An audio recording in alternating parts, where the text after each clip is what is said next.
Welcome to this explainer on the foundations of internal auditing. Today, we're diving straight into the insights of auditing expert Sameh Herakli to completely unpack the DNA of a highly effective internal audit function.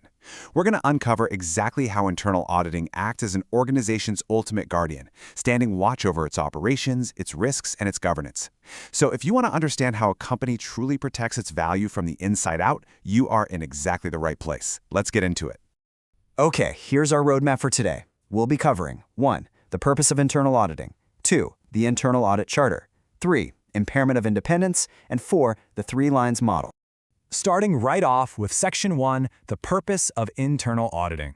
You know, when a lot of people hear the words internal audit, they immediately picture the corporate fun police just roaming around pointing out flaws.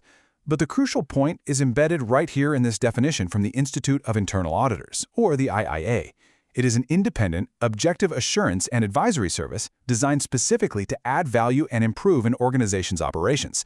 It actually achieves this by bringing a really systematic, disciplined approach to evaluate and improve governance, risk management, and control processes. And it's most effective when performed by skilled professionals who remain completely unbiased. They provide the board and management with a kind of insight and foresight that absolutely enhances decision-making and protects the organization's reputation. Now, this is where it gets really interesting. There's a sharp contrast between the highest-level oversight of the board and the operational role of senior management. It perfectly highlights the Chief Audit Executive, or CAE's, essential dual reporting relationship. It's like having two bosses. Well, actually, it's more like a strategic balance that gives the audit team its teeth. The board, being the highest-level governance body, is the one that establishes and approves the internal audit mandate. But the CAE also reports administratively to senior management, who supports the role operationally day to day. This dual relationship is absolutely crucial because it's what gives internal audit the unrestricted access it needs, plus the authority to confidently challenge management's perspectives when necessary. Moving right along to Section 2, the Internal Audit Charter. Think of the charter as the official rules of engagement. The global internal audit standards lay out some very strict, mandatory components that the CAE has to document in it. This isn't just a formality, right?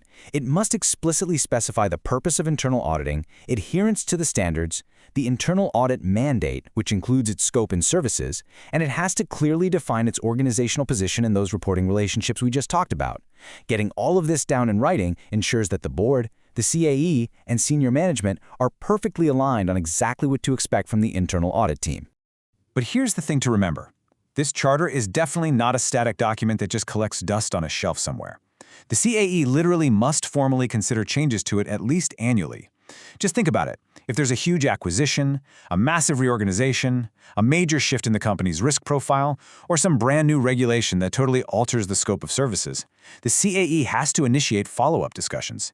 The internal audit function's power and duties have to dynamically adapt so they can continue supporting the organization's current goals. Which brings us to Section 3. Impairment of independence. Let's ask the tough question. What actually happens if that independence is compromised by management interference? Put simply, the entire purpose of the audit function collapses. Independence literally means freedom from conditions that bias the function's ability to do its job. Because of this, the CAE must confirm the organizational independence of the internal audit function to the board at least annually. If the function isn't independent, the assurance it provides is, well, it's essentially worthless. So we need to be on the lookout for major red flags of impairment. This could look like a lack of direct communication with the board, or management suddenly restricting access to crucial data, records, or personnel. Maybe it's intense pressure from executives to suppress or alter audit findings, or totally unjustified reductions in the audit budget that leave the team literally unable to do their job. Or it could be a straightforward conflict of interest, like the CAE supervising an audit in a functional area they previously managed. Whenever these impairments pop up, whether they're actual or even just perceived, the CAE is required to communicate them to the board and recommend safeguards. Safeguarding that independence requires sticking to a very strict timeline. For example, sometimes a CAE might be asked to step in and take on a temporary non-audit role, like rapidly building out a risk management activity for a new regulation.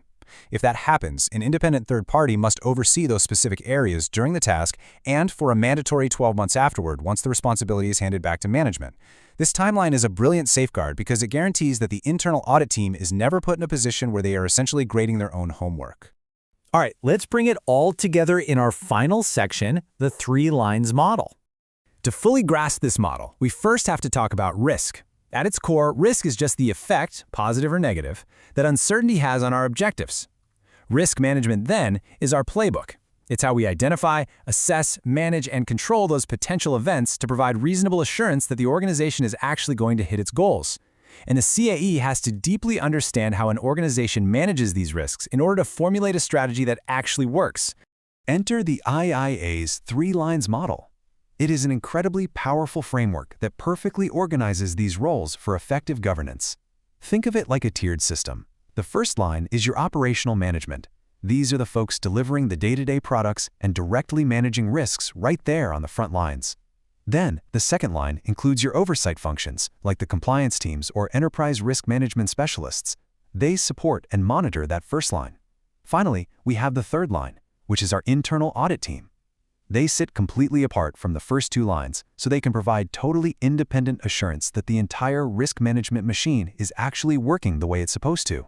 Now, you might be wondering, why do organizations so desperately need this model? Well, it's a real game changer because it prevents any confusion about who is responsible for what.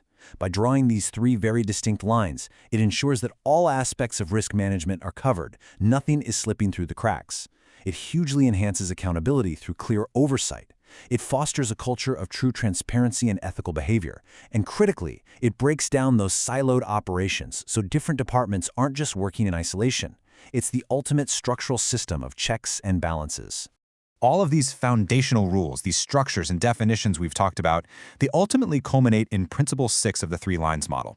This principle simply states that the alignment, communication, and collaboration of all these roles collectively create and protect organizational value. When the first, second, and third lines are constantly communicating and aligned with each other, it ensures that the risk-based decisions made by leadership are reliable, coherent, and transparent. I want to leave you with this final, somewhat provocative thought to chew on as you look at your own workplace. Is your organization's third line truly independent enough to protect its value? Because as we've seen throughout this explainer, without that true, unimpaired independence, and without a clearly defined charter empowering them to act, the guardian simply cannot defend the organization. Thank you so much for joining me on this explainer, and I hope you walk away today with a much clearer, structured understanding of the vital foundations of internal auditing.